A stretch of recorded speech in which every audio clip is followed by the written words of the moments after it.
Président Ousmane.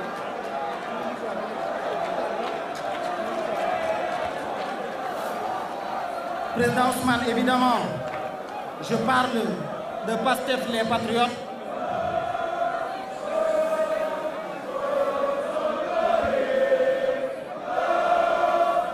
Merci beaucoup. Président Ousmane, évidemment, je parle de PASTEF les Patriotes. Vous êtes né à Thiès le 15 juillet 1974.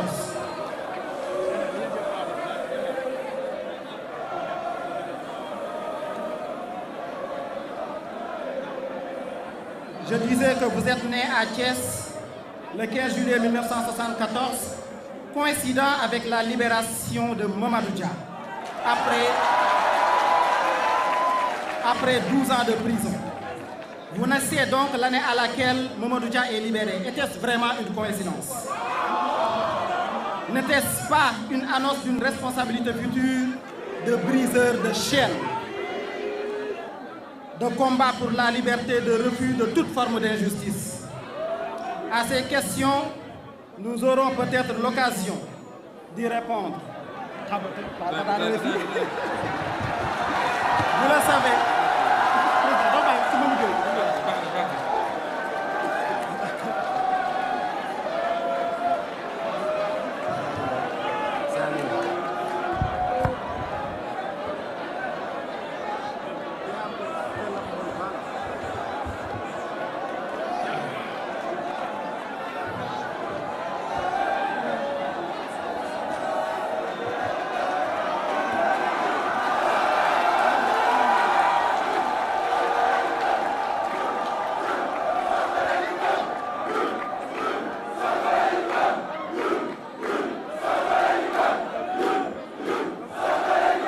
Merci beaucoup.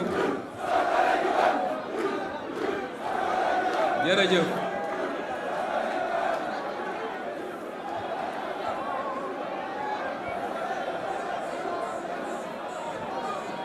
Cher Jean-Luc Mélenchon,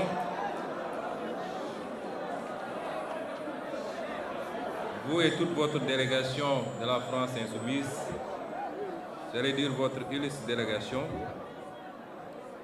Monsieur le recteur et à travers vous toute la communauté universitaire, chers étudiants, chers invités. Je disais hier au président Mélenchon, et je préfère l'appeler président, que je n'ai ni son éloquence ni son art oratoire, et c'est pourquoi probablement je vais me cantonner à mon texte. Pour ne pas risquer de me perdre,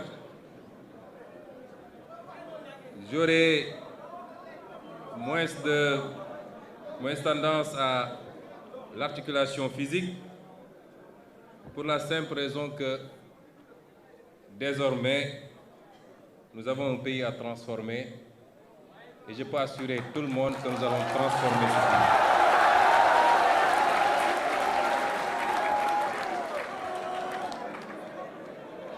Je vous le dis avec d'autant plus d'assurance que ça fait à peine un mois que nous sommes aux affaires.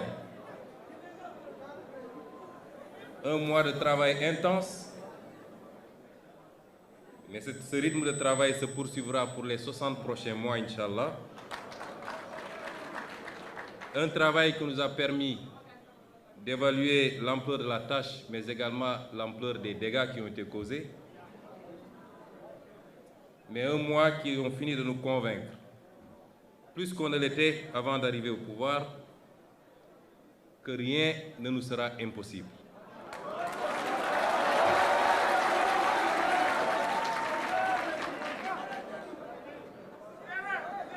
Je parle avec beaucoup de calme également parce qu'au-delà d'un pays à transformer,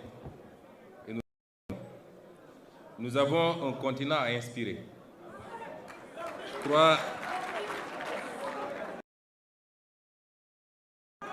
Je crois que nous l'avons jusqu'à présent inspiré dans le parcours en tant qu'opposant politique. Il nous faut inspirer ce continent désormais ces responsabilités qui nous ont été confiées, œuvre utile pour le peuple sénégalais. Je me joins à vous dans la défense de la cause palestinienne, massacrée dans l'indifférence totale de toute la communauté dite internationale. Le Sénégal a toujours eu une position et continue à la maintenir, et ce n'est pas le comité pour la défense des droits inaliénables du peuple palestinien. Ce comité est Son Excellence le Président Bassirou Diomaye Diakhar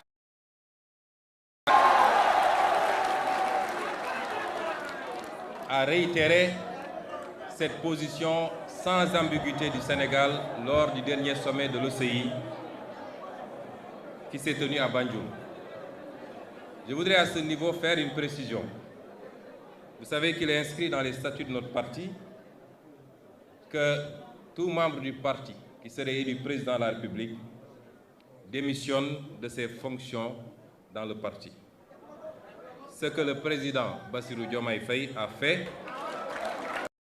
Je crois que jusqu'à présent, tout ce qu'on a fait ensemble, les conférences calls qu'on a organisées entre votre formation politique et la nôtre, ont été animés, co-animés par le président Bassirou Diomaye Faye et moi-même. Il aurait bien voulu être dans cette salle avec nous, mais vous comprendrez bien que ces fonctions et surtout l'engagement statutaire que nous avons inscrit dans les statuts de notre parti l'en empêche.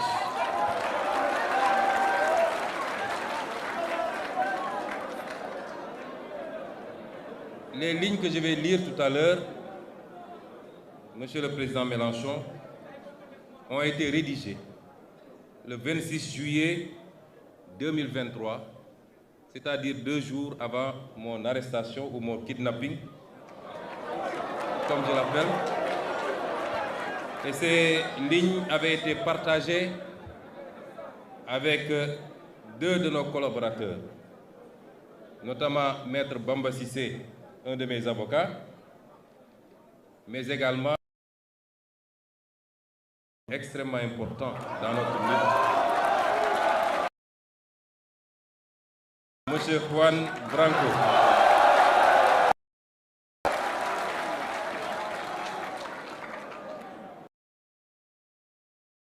D'échanger sur l'avenir des relations entre l'Europe et l'Afrique, mais il faut entendre plus particulièrement les relations entre la France et l'Afrique et entre la France et le Sénégal. Les liens qui unissent nos continents sont empreints d'une histoire complexe, façonnée par des récits entremêlés de souffrances et d'aspirations. Il est très difficile de parler de l'avenir sans faire de temps en temps quelques incursions dans un passé qui n'est pas forcément reluisant. L'Afrique, berceau de l'humanité, a été trop souvent le théâtre d'une exploitation injuste, dictée par des intérêts extérieurs. Aujourd'hui, nous nous trouvons à un tournant décisif où la nécessité de réévaluer ces schémas historiques et de promouvoir un partenariat équitable s'impose avec une urgence sans précédent. Je saisis cette tribune pour souligner l'impératif d'adopter une approche nuancée et inclusive dans notre analyse des relations Afrique-Europe. Trop souvent, les discours simplistes occultent la richesse des interactions passées et présentes entre nos continents. Reconnaître les erreurs du passé, tout en saisissant les opportunités de collaboration future, constitue un impératif moral et politique. Nous devons également faire preuve de clairvoyance face aux défis contemporains qui jalonnent nos échanges intercontinentaux. Des enjeux cruciaux tels que la migration, le commerce équitable, sans oublier la problématique des accords de partenariat économique, la lutte contre le racisme, la sécurité, le transfert de technologies et la lutte contre le changement climatique requièrent une approche concertée et résolue, et seule une volonté commune de dialogue et de partenariat authentique permettra de surmonter ces défis et de construire un avenir meilleur pour nos peuples. Cela, Monsieur le Président, suppose un dialogue franc, fondé sur le respect mutuel et la reconnaissance des aspirations légitimes de chaque nation à la souveraineté et au développement durable. Je tiens à saluer la présence distinguée de cette délégation de la France insoumise sous votre direction. Messieurs, Mesdames, nous sommes les architectes de notre destin commun. Ensemble, nous avons le pouvoir de bâtir un avenir où les relations entre l'Afrique et l'Europe seront fondées sur la justice, la solidarité et le respect mutuel. Permettez-moi également de souligner l'importance, au-delà des politiques, du rôle que les intellectuels, les artistes, les sociétés civiles et les diasporas doivent jouer dans cette dynamique de partenariat et de coopération. Les intellectuels, en tant que gardiens du savoir et de la pensée critique, ont la responsabilité de stimuler les débats et de proposer des idées novatrices pour façonner un avenir commun. Les artistes, par leur créativité et leur expression, ont le pouvoir unique de transcender les frontières et de créer des ponts entre les cultures. Leur art peut servir de langage universel pour promouvoir la compréhension mutuelle et encourager l'empathie entre les peuples africains et européens. Les sociétés civiles, en tant que voix de la conscience collective, sont les garantes des droits humains, de la justice sociale et de la démocratie. Leur engagement actif peut contribuer à renforcer la transparence et la responsabilité dans les processus décisionnels, garantissant ainsi que les intérêts des citoyens sont au cœur des relations Afrique-Europe. Enfin, les diasporas africaines, en Europe comme ailleurs, constituent des ponts vivants entre nos continents. Leur contribution économique, culturelle, sociale, offre des opportunités uniques de renforcer les liens entre nos sociétés. Ensemble, nous pouvons construire un avenir où la coopération, le respect mutuel et la solidarité sont les maîtres mots de nos relations. Cela nécessite un engagement collectif et une volonté inébranlable de travailler ensemble pour relever les défis communs et saisir les opportunités qui se présentent. Ceci dit, les relations entre l'Europe et l'Afrique, les relations entre la France et l'Afrique, particulièrement celles entre la France et le Sénégal. Parce que quand on parle des relations entre les pays qui avaient été colonisés par la France, quand il est question de leur relation avec l'Europe, il faut beaucoup plus sous-entendre leur relation avec la France, qui continue à être un écran et une courroie, une piste de transmission sur toute l'Europe ou tout le reste de l'Europe, y compris dans les instances européennes. Ces relations n'ont pas été toujours fondées, assises sur l'égalité, sur l'équité, sur le respect mutuel.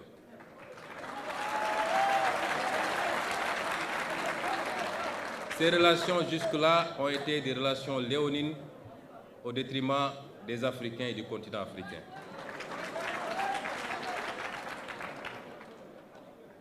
On oublie seulement une chose, c'est qu'une grande partie de l'argent qui est dans le porte-monnaie, dans notre porte-monnaie, ça s'entend du porte-monnaie des Occidentaux, des Européens en particulier, vient précisément de l'exploitation, depuis des siècles, de l'Afrique. Pas uniquement, mais beaucoup vient de l'exploitation de l'Afrique. Alors il faut avoir un petit peu de bon sens, je ne dis pas de générosité, de bon sens, de justice pour rendre aux Africains, je dirais, ce qu'on leur a pris, d'autant que c'est nécessaire si on veut éviter les pires convulsions et difficultés. Avec les conséquences politiques que cela comporte dans un proche avenir. J'ai fait une citation qui pourrait être rattachée aux activistes africains les plus radicaux, mais qui en réalité vient de l'ancien président de la France, j'ai nommé M. Jacques Chirac.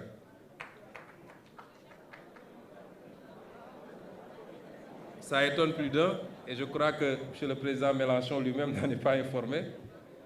Et c'est une reconnaissance certes tardive, mais qui établit une vérité historique, celle de l'exploitation pendant des siècles et avec des manières différentes d'un continent par un autre qui a pu justifier une grande partie de la richesse de l'un de ces continents au détriment de l'autre.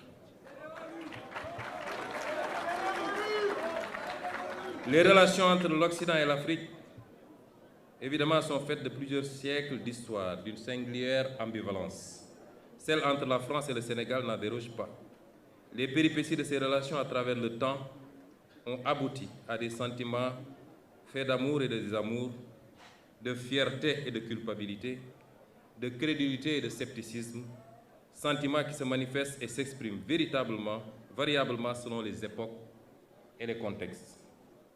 Elle se singularise depuis quelque temps par ce qui est qualifié par certains de sentiment anti-occidental ou de sentiment anti-français, exprimé par une large frange des opinions publiques africaines.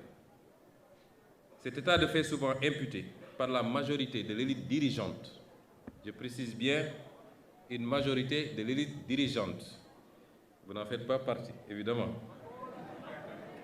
par la majorité de l'élite dirigeante occidentale, plus à tort qu'à raison, à l'activisme d'une nouvelle élite populiste, combinée aux manipulations de nouvelles puissances concurrentes, n'est pas nouveau. C'est des raccourcis qu'il faut trouver face à des phénomènes. Et le raccourci qui a été trouvé pour expliquer ce sentiment, c'est que les Africains seraient manipulés par de nouvelles puissances, la Russie, la Chine, et j'en passe, qu'il est né aujourd'hui sur le continent de nouvelles élites politiques, populistes, qui manipulent les masses et particulièrement la jeunesse. Et ce raisonnement infantilisant ne correspond pas à la réalité. Nous avons dépassé l'époque où les Africains pouvaient se faire manipuler par quelques peuples, par quelques régimes.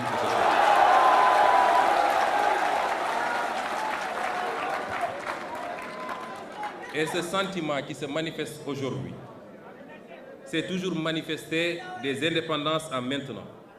Chaque génération a connu son lot de militants, porteurs du même discours, désapprobateurs du caractère volontairement léonin et destructeur pour l'Afrique de ses relations avec le reste du monde et particulièrement avec l'Europe.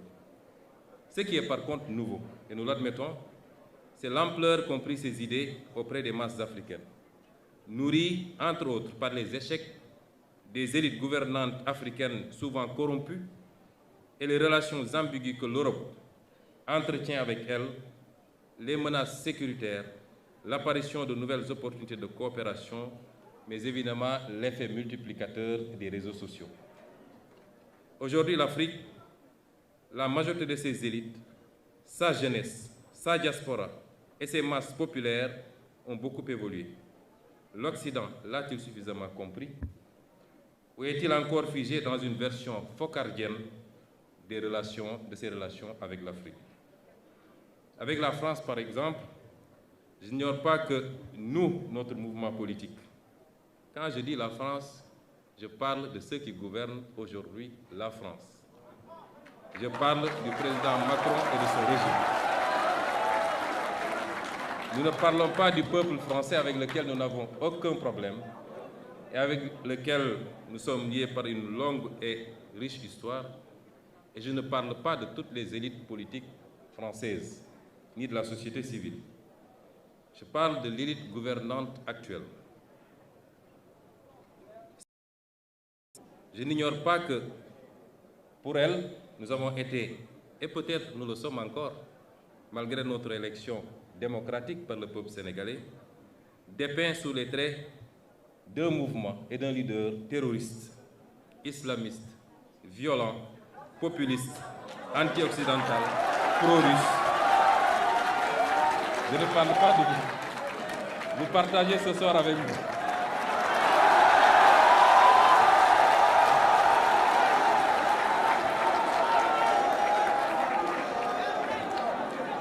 Il est évident, M. Mélenchon, que je ne m'en plains pas, puisque le français bon chose que vous êtes n'échappe pas à cette catégorisation. La vérité, c'est que beaucoup de gouvernants européens, et singulièrement français, s'accommodaient mal de notre discours politique souverainiste et se fixaient comme objectif de l'entraver. C'est ce qui explique certainement leur mutisme approbateur face à la sanglante persécution du régime du président Macky Sall contre notre parti politique et ses militants.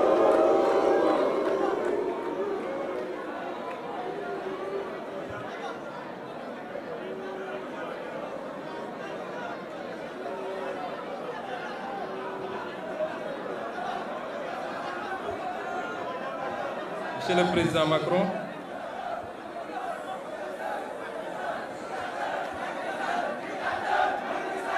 je voulais dire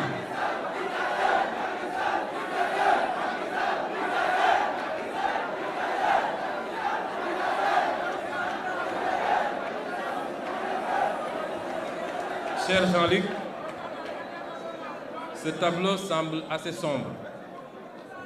Je le dis parce que durant toute la période de persécution extrêmement violente contre tout un mouvement politique au Sénégal, ayant causé la mort de plus d'une soixantaine de personnes, des milliers de blessés, plus de 1000 détenus politiques, vous n'avez jamais entendu le gouvernement français dénoncer ce qui se passait au Sénégal.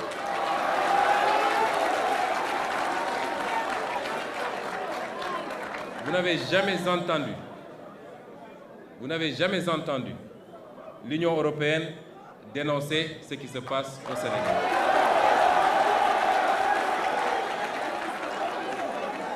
Et pire encore, c'est au pire de ces persécutions que le président Macron accueillait le président Macky Sall pour le féliciter d'avoir fait ce qu'il fallait pour sauver son pays.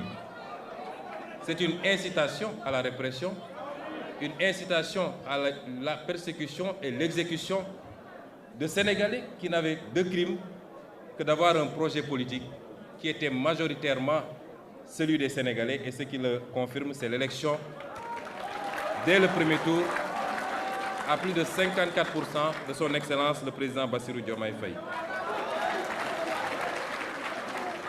Je voudrais faire une précision. Les propos que j'avance sont les propos de Ousmane Sonko, président du parti Pastef les Patriotes.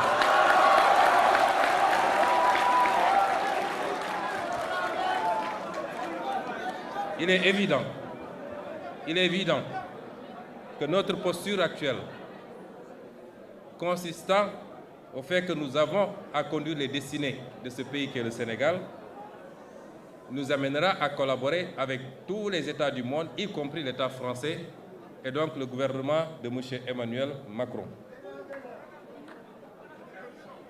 Mais je peux également assurer que les postures et les positions que nous avons défendues jusqu'à présent en tant qu'opposants seront exactement les mêmes aujourd'hui que les autres.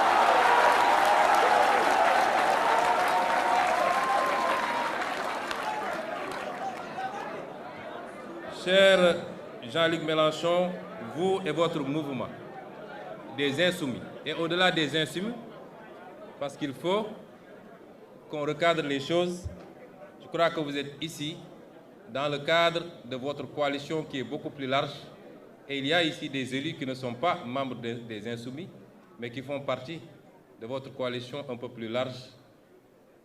Mais je dirais, vous et votre mouvement, vous nous avez dit hier que vous ne vouliez pas que par votre silence sur ce qui se passait ici au Sénégal, que ce silence soit le prétexte d'une généralisation de cette perception à toute l'élite politique française et au-delà à tout le peuple français, que vous vouliez être par votre engagement, non pas aux côtés de Pastef et du peuple sénégalais, mais par la défense de la démocratie et de la vérité, vous vouliez être cette autre voix de la France. L'accueil qui vous a été réservé ici au Sénégal doit vous rassurer que vous avez été cette autre voix de la France que nous avons entendue. Et au nom de tout le peuple sénégalais, je vous dis merci.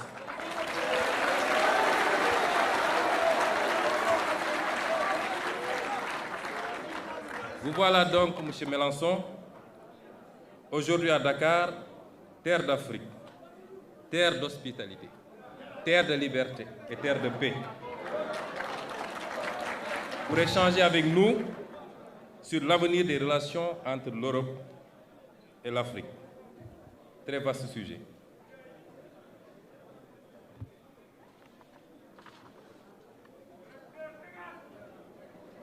Cette relation que j'ai décrite plus haut, jusqu'à présent, s'est passée comme nous connaissons. D'abord, par le passage à la douleur, à la douloureuse épreuve de la traite négrière, ensuite la colonisation que nos pays ont vécue, et aujourd'hui, ce qu'il est convenu d'appeler entre guillemets la néocolonisation, beaucoup plus vicieuse, beaucoup plus pernicieuse, mais beaucoup plus impactante certainement sur le sort de nos populations. Et pourtant, nous y avons presque cru lorsque le président Macron déclinait la nouvelle doctrine africaine de l'Élysée. Cette nouvelle doctrine qui devait consister au refus de tout soutien politique à des régimes autoritaires. Ce n'est pas ce qui s'est passé.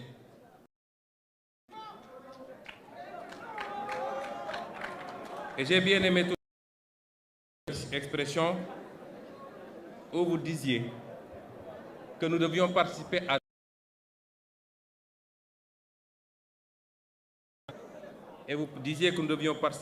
tous les combats sur la base d'un principe très simple. Je me mêle de tout avec les mêmes principes. Malheureusement, tout ne se mêle pas de tout avec les mêmes principes.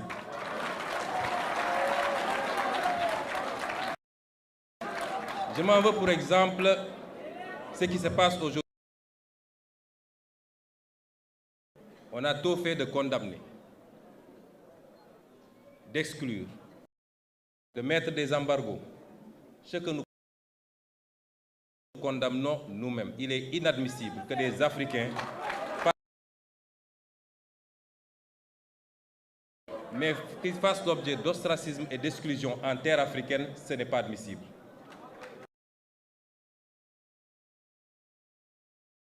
Qui se disent adeptes de l'illibéralisme et qui ne respectent pas forcément les règles de l'Union européenne, ce n'est pas pour autant que ces pays sont mis.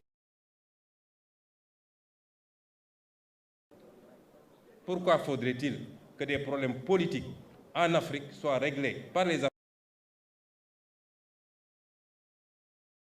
en s'attaquant à des pays frères et à leur population surtout? Nous ne pouvons pas l'accepter.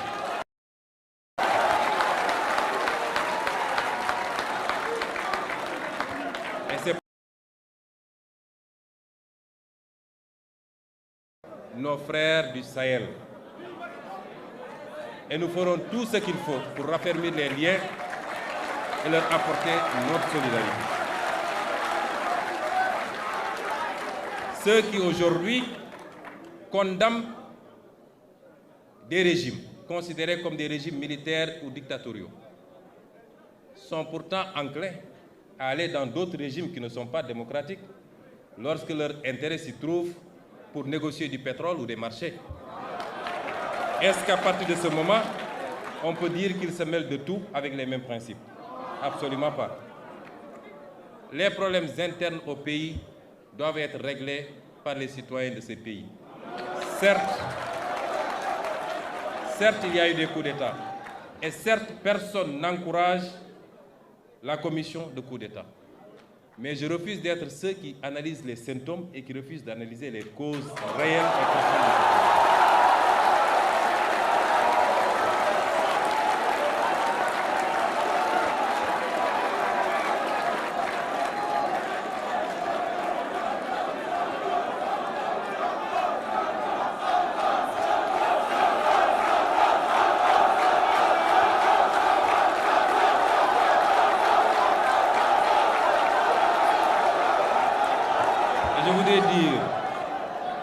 Je voudrais dire, Monsieur le Président Mélenchon, que c'est ces tergiversations, cette ambivalence dans les prises de position qui ont fini par discréditer une bonne partie de l'Occident, et en l'occurrence ici l'Europe et la France, au regard de tous ces peuples africains qui aujourd'hui vont aux mêmes écoles, suivent de la même manière l'actualité mondiale et sont aussi éveillés que tout autre peuple du monde.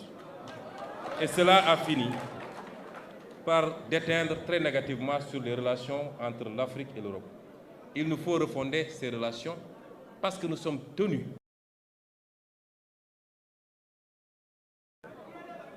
Qu'avons-nous proposé jusqu'à présent, nous, Africains? Bien sûr, j'ai toujours dit que je n'impute pas tous les maux qui nous gangrènent à des responsabilités extérieures. Les détournements de deniers publics ne sont pas de la responsabilité étrangère, c'est l'irresponsabilité et la boulimie de nos élites.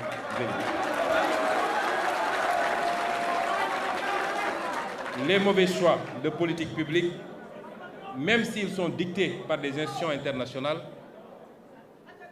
ne sont que de la responsabilité de nos propres élites. Je puis vous assurer que personne, rien ni personne, aussi bien dans le cadre bilatéral que multilatéral, ne nous imposera à nous les politiques de l'Afrique. Personne.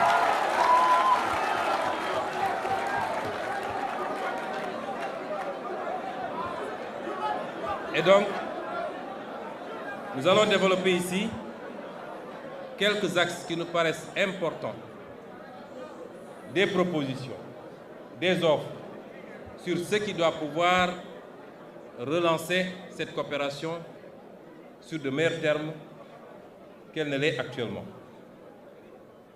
Mais avant, je présenterai brièvement le modèle qui est le nôtre. Nous sommes arrivés au pouvoir avec un modèle que nous avons présenté aux Sénégalais pendant 10 ans. Nous n'avons pas été élus parce que nous avons des machines à billets pour distribuer à un électorat. Non. Nous avons été élus sur la base d'un programme, d'un projet, d'une vision. Et de manière synthétique, c'est quoi cette vision? Pour nous, l'Afrique peut et doit être une importante locomotive de la croissance mondiale. Pour cela, elle n'a pas prioritairement besoin d'un traitement de faveur ou d'une approche infantilisante, comme ce fut le cas jusque-là. Elle n'a pas besoin d'un modèle d'une dette mal maîtrisée et libellée en devises étrangères, ou d'un afflux d'investissements directs étrangers exclusif du secteur privé national, du fait, entre autres, d'un taux de change fixe. On nous parle des années, la pauvreté n'a pas cessé de galoper, le chômage n'a pas cessé de monter, parce que cette croissance n'est pas faite par et pour les Africains.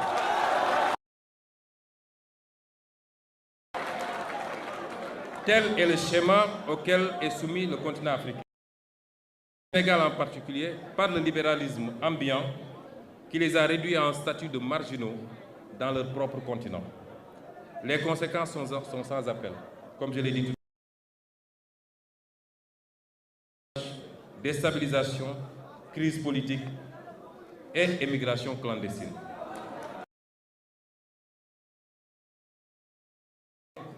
Et repose sur une mobilisation optimale des ressources endogènes d'abord.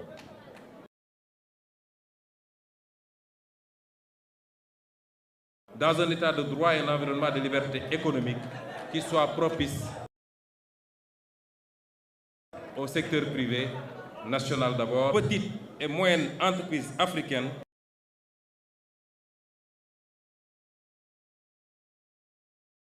d'être de la croissance par leur inclusion financière dans une qui ne soit pas arrimée à une seule monnaie. Dans ce modèle donc, en apportant des compléments de ressources financières, technologiques et en offrant leur marché. Dans cette perspective, la France, l'Europe doivent et peuvent rester des partenaires principaux, voire privilégiés, du Sénégal et de l'Afrique. Il y a des atouts dans la relation entre les deux continents et entre votre pays et le nôtre. Ces atouts sont indéniables. Nous ne sommes pas là pour faire du nihilisme absolu. Le premier atout, c'est que nous partageons cette culture ou cette soif, au niveau des peuples en tout cas, de la démocratie et du libre choix des peuples. Je crois que le Sénégal a suffisamment démontré à travers les années, malgré les crises que nous avons traversées, que c'est un peuple qui est très attaché à sa liberté et à sa démocratie. Nous partageons également une histoire. Le Sénégal, la France, l'Afrique, l'Europe, c'est plusieurs siècles d'histoire dont les vestiges architecturaux sont encore très visibles dans tous les pôles urbains du pays. Des siècles d'histoire traversés d'épreuves, douloureuses, subies ou partagées, mais qui ont créé également un lien à nul autre comparable. Nous partageons également la langue, vous en avez parlé, au point de dire que cette langue appartient à ceux qui la parlent et qui sont majoritairement sur le continent africain. Nous partageons cette option sous réserve de notre option également ferme de travailler à la promotion et au développement de nos langues nationales.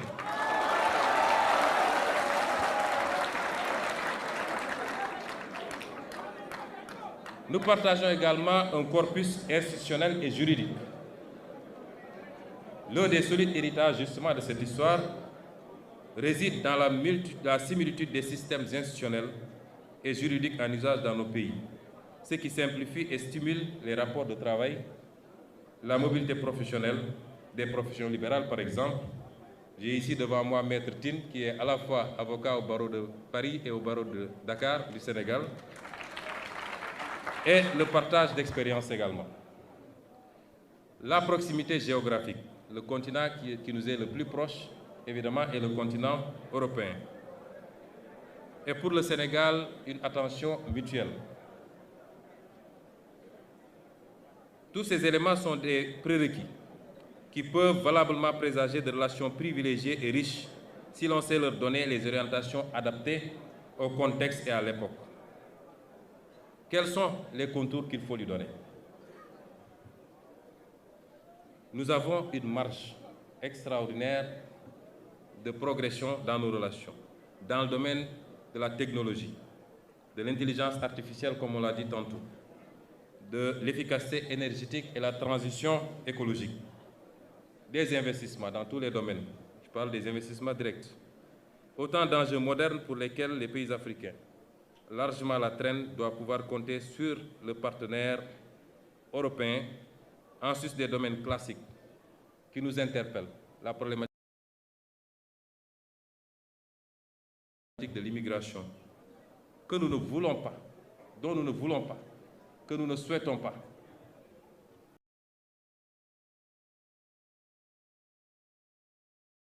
Dénonçons ce phénomène plus que vous-même. L'élite de notre jeunesse, à la fleur de l'âge, qui périt dans les océans. La problématique de la bonne gouvernance est celle de la révolution industrielle qui est inéluctable.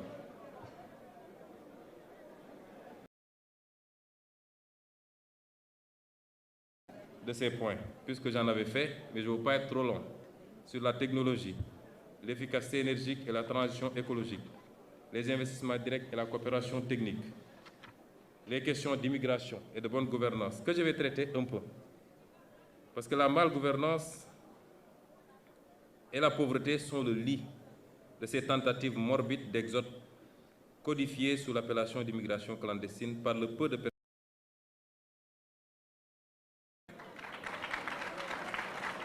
J'ai dit une fois qu'en réalité, l'immigration est un phénomène naturel aussi vieux que le monde.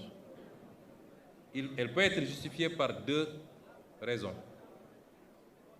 Simplement parce que, premièrement, là où ils sont installés, ou deuxièmement, que d'autres sont venus prélever les richesses et ils suivent le même chemin que les richesses.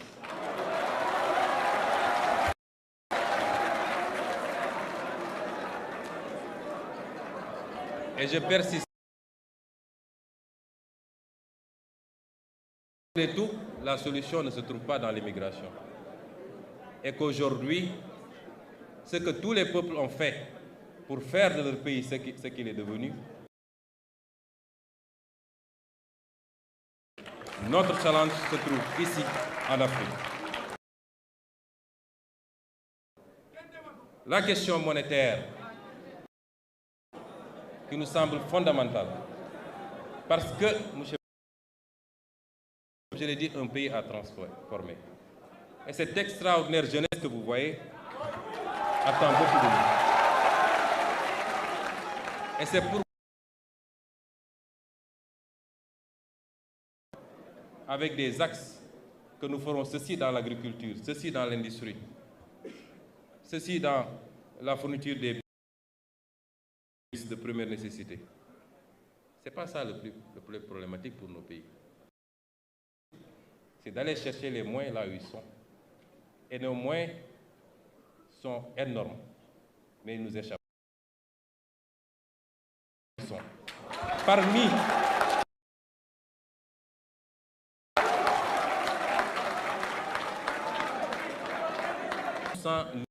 levier économique et un instrument de souveraineté. Vous avez tantôt parlé de souveraineté. En passer, imaginez une seconde que la France puisse avoir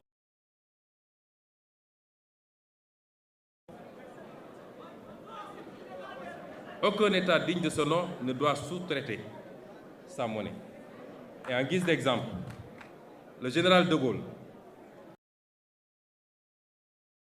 qu'à la veille du débarquement de Normandie, lorsque Winston Churchill de l'intention des Américains d'imposer à la France, après la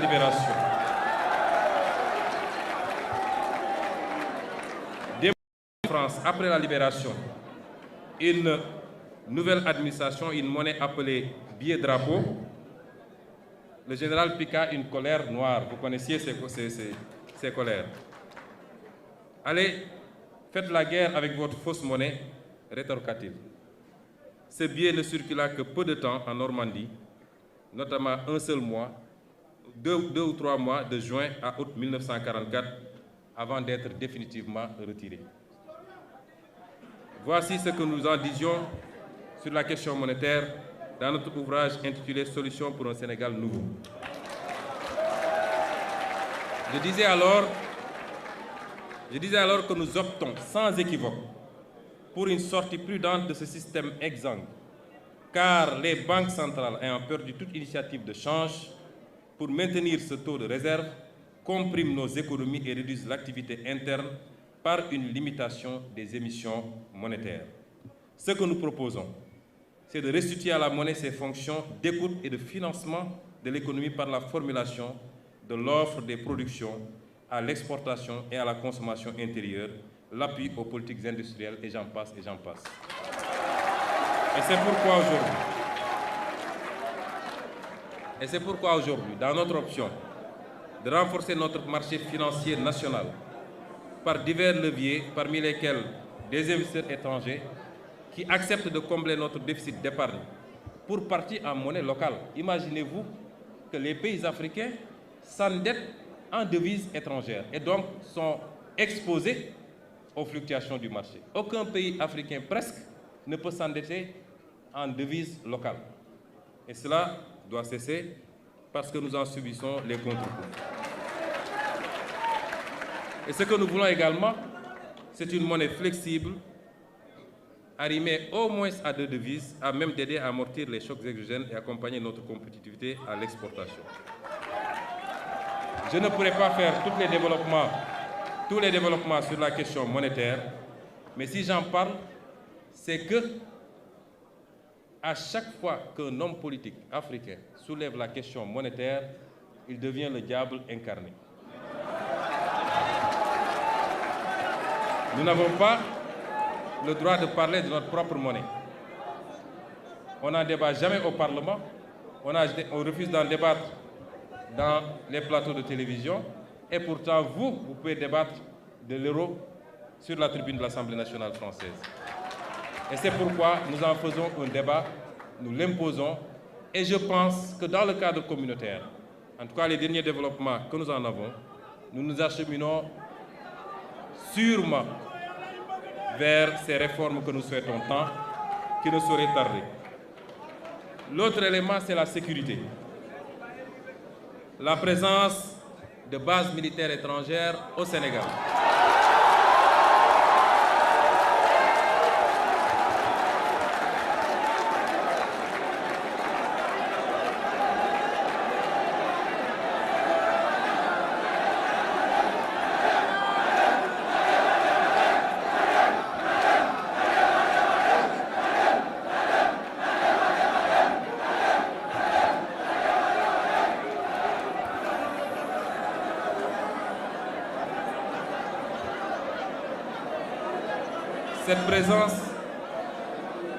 Cette présence de bases militaires suscite des interrogations légitimes, plus de 60 ans après nos indépendances. Nous devons nous interroger sur les raisons pour lesquelles l'armée française, par exemple, bénéficie toujours de plusieurs bases militaires dans nos pays et sur l'impact de cette présence sur notre souveraineté nationale et notre autonomie stratégique. L'histoire récente, j'aime bien prendre des exemples sur la France elle-même. L'histoire récente de la France est très riche en anecdotes intéressantes sur la problématique et les enjeux de la question sécuritaire. Entre 1956 et 1958, vous êtes historien, je ne le suis pas, je peux me tromper sur les dates et même sur les faits.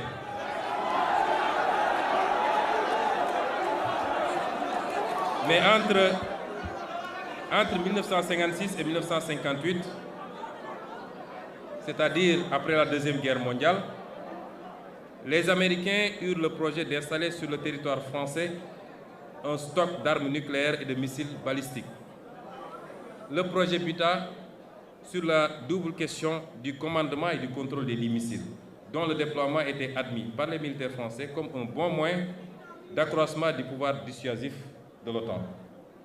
L'armée de l'air de la France jugeait alors inacceptable le principe selon lequel les escadrons de missiles balistiques resteraient sous commandement américain. Ces unités devaient impérativement être sous commandement national. Dès son arrivée au pouvoir, le général de Gaulle, encore lui, lors de la réunion de défense du 7 juin 1958, avisa que ces armes devront être obligatoirement sous contrôle français et que la France réclame le droit de donner son avis dans le déclenchement d'une éventuelle guerre nucléaire, toutes conditions jugées excessives par les Américains au point qu'un accord n'ait pu être conclu. Deuxième exemple, en mai 1966, le général de Gaulle engagea la France à se retirer du commandement intégré de l'OTAN, qui disposait alors d'une dizaine de bases militaires en France. Et la conséquence, nous la savons. Et justifia cette décision par la volonté de la France de disposer d'elle-même, volonté qui est incompatible avec une organisation de défense dans laquelle elle est subordonnée. Je réitère ici la volonté du Sénégal de disposer de lui-même, laquelle volonté est incompatible avec la présence durable de bases militaires étrangères au Sénégal. Ceci ne remet pas en question les accords de défense. Nous entretenons les accords de défense avec beaucoup de pays, les États-Unis, la Grande-Bretagne, la Chine même, je crois, beaucoup de pays. On peut avoir des accords de défense sans que cela ne justifie que le tiers de la région de Dakar soit occupé aujourd'hui par des garnisons étrangères.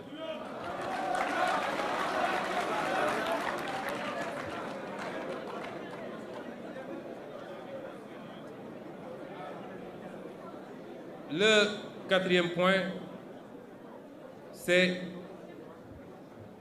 le juste gain sur nos propres ressources naturelles. Nous l'avons dit plus haut, le modèle que nous voulons pour nous repose sur une mobilisation optimale des ressources endogènes. Nous disons merci à tous nos partenaires. L'Union européenne est le premier en matière d'aide au développement. 51% de l'aide au développement vient de la zone Union européenne, dont 20% de l'Union elle-même et les 80% de cadre bilatéral. C'est une bonne chose. Mais si vous mettez en parallèle ou en contradiction cette aide par rapport à ce que nous perdons, nous, dans la relation réelle, économique, qui peut se jauger à travers l'exploitation de nos ressources naturelles, à travers les clauses des marchés publics exploités sur le pays, je puis vous assurer que nous perdons 10 fois plus ou 20 fois plus.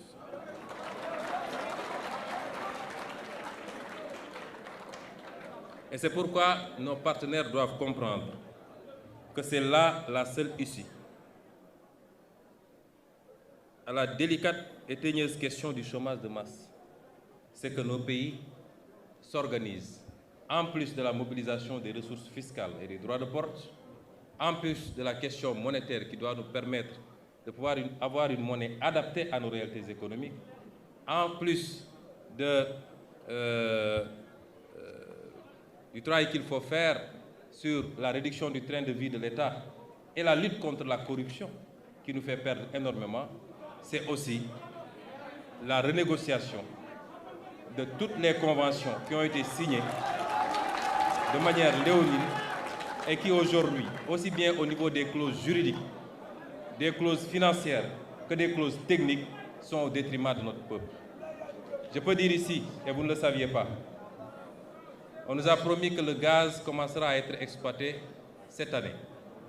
Vous connaissez l'impact que peut avoir cette richesse sur un peuple. Vous allez dans des pays comme le Qatar qui, 30 ou 40 ans en arrière, on n'y enregistrait que des tentes dans le désert. Vous voyez ce que c'est devenu avec une bonne utilisation de leur gaz naturel. Mais si nous ne prenons pas nos responsabilités, je peux assurer les Sénégalais que dans les 15 ou 20 ans à venir, le Sénégal ne gagnera pas un copec de son gaz. Et c'est inadmissible. Et c'est pourquoi nos partenaires, s'ils sont vraiment des partenaires, doivent encourager, accompagner ce processus de rééquilibrage du gain que chacun doit avoir dans la gestion de ses ressources naturelles. Oui, nous acceptons qu'un investisseur qui a pris des risques, qui a investi, doit gagner et avoir un retour sur investissement. Mais non, nous n'acceptons pas qu'il gagne tout et que nous ne gagnons presque rien. Ça, ce n'est plus l'Afrique de 2021, 2024.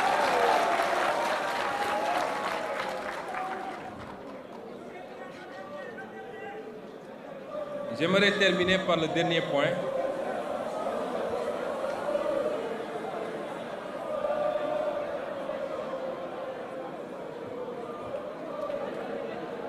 J'aimerais terminer par le dernier point.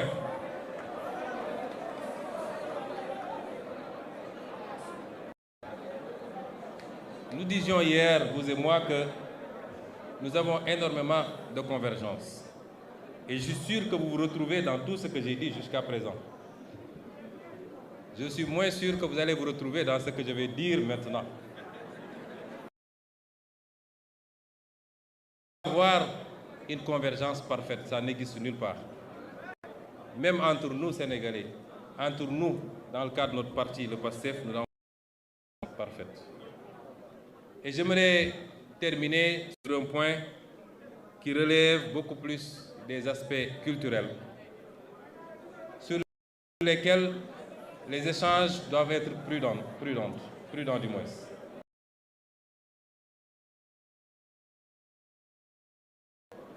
Et qui déclenchent beaucoup de passion. Chaque peuple doit se donner les moyens de respecter les autres peuples dans leurs croyances et leurs convictions.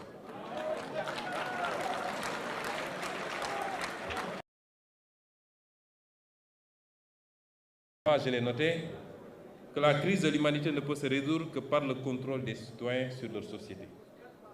Il n'y a pas une seule société humaine. Il peut y avoir un certain nombre de valeurs universelles, mais il y a des spécificités qu'il faut reconnaître, connaître, comprendre et accepter. Et donc, la question liée aux mœurs, la question liée à ce qu'il est convenu d'appeler les LGBT,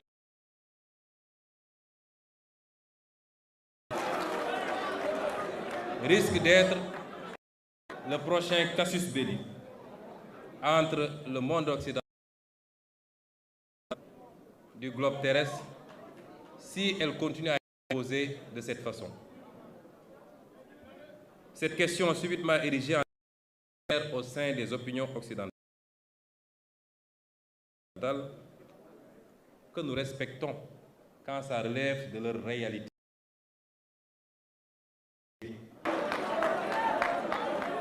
Et cette question corrélée aux droits tels que ceux liés au genre cristallise énormément de passion et d'incompréhension, tant elle met face à face des cultures, des civilisations et des systèmes politiques à la vision diamétralement opposée sur la question. D'aucuns même lient l'exacerbation de ce qui est perçu comme un sentiment anti-occidental dans beaucoup de parties du monde, non pas aux divergences politiques ou économiques, mais plus à une certaine propension de ce dernier à essayer d'imposer sa vision et ses pratiques sur des aspects qui relèvent de réalités sociales et sociologiques ancrées et donc du dogme et de la passion. Le Sénégal est un pays optionnellement et fondamentalement laïque, non pas dans le sens d'un État athée, mais plutôt d'un État équidistant et respectueux de tous les cultes, et d'une tolérance sociale, religieuse, ethnique et raciale universellement saluée et donnée en exemple. Rien ni personne ne remettra en cause ce modèle séculaire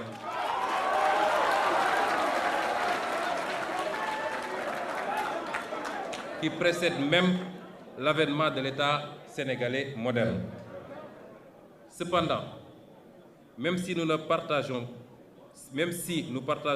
une ossature universelle de la laïcité, chaque société l'adapte à son contexte et à ses réalités socioculturelles.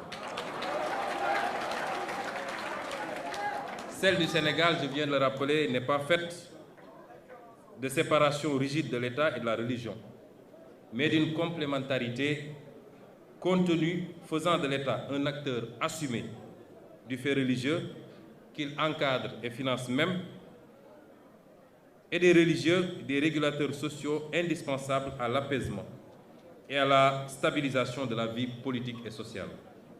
Ceci est rendu possible et même indispensable par la texture socioculturelle du peuple sénégalais, au sein duquel le spirituel occupe une place importante, chrétiens, musulmans ou adeptes des religions traditionnelles confondues.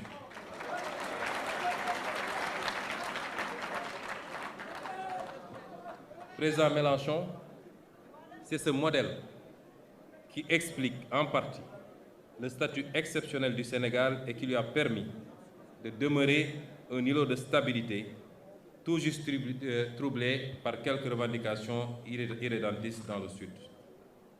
Il est alors évident que les velléités extérieures de nous imposer, encore une fois, l'importation de modes de vie et de pensée contraires à nos valeurs risque de constituer un nouveau casus belli.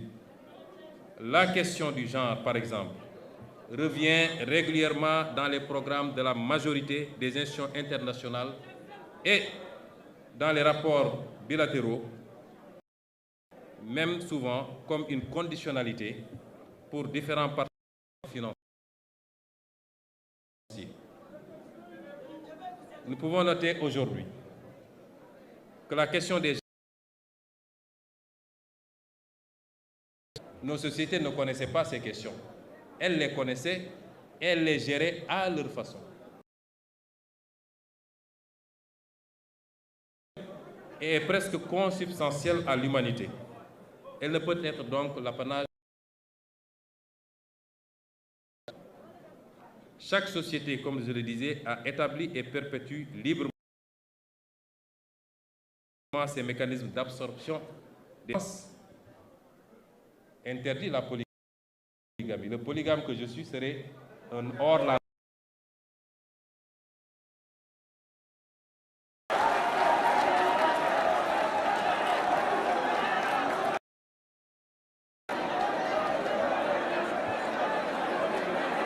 Nous l'admettons. Nous l'admettons. Nous l'admettons si telle est la culture, le mode de vie de la France et de l'Europe. La France particulièrement et de tout le monde occidental, et je vous félicite et vous encourage parce que vous êtes l'un des rares hommes politiques français qui le dénoncent, la France fait de la stigmatisation d'une religion, en l'occurrence, favori, au point d'interdire à des musulmanes de s'habiller comme elles l'entendent.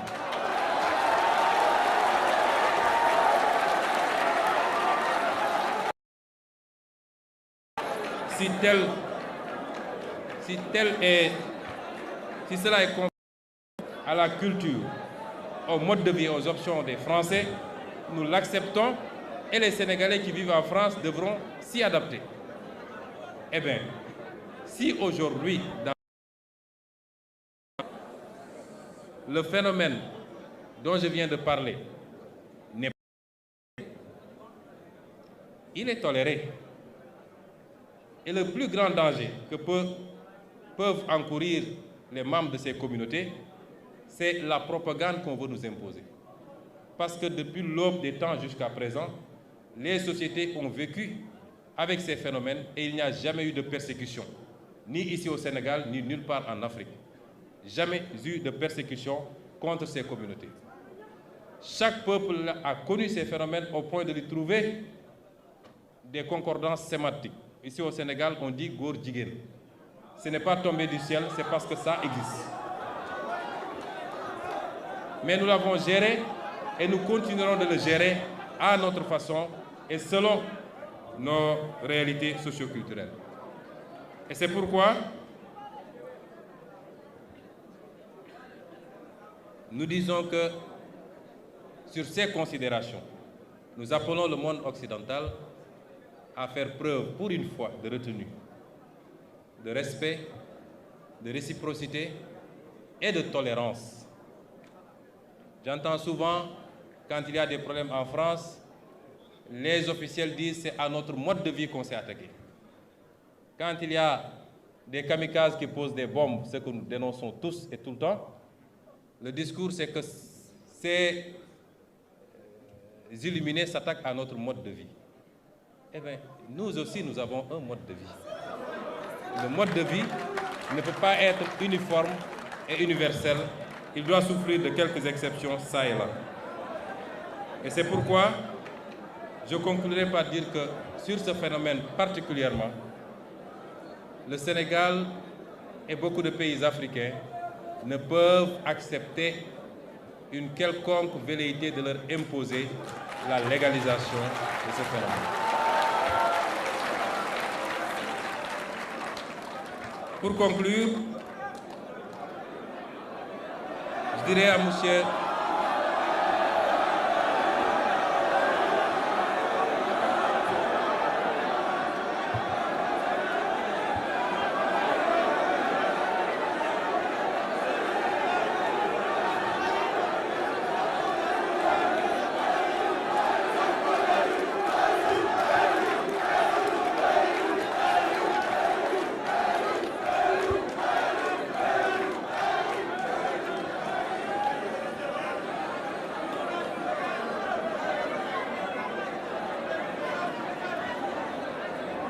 Je dirais, pour conclure, que contrairement à une opinion qui est de plus en plus répandue, je suis optimiste pour l'avenir des relations entre l'Europe et l'Afrique. Je suis optimiste pour l'avenir des relations entre la France et l'Afrique et le Sénégal. Mais pour que cela se fasse, nous souhaitons au peuple français et pour le peuple français que des voix comme celle de M. Jean-Luc Mélenchon soient entendues.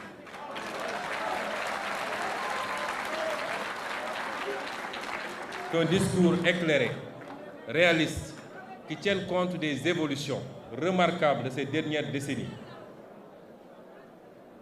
et qui marque un tournant que seule l'élite européenne ne comprend pas encore, il est important que ce discours soit entendu.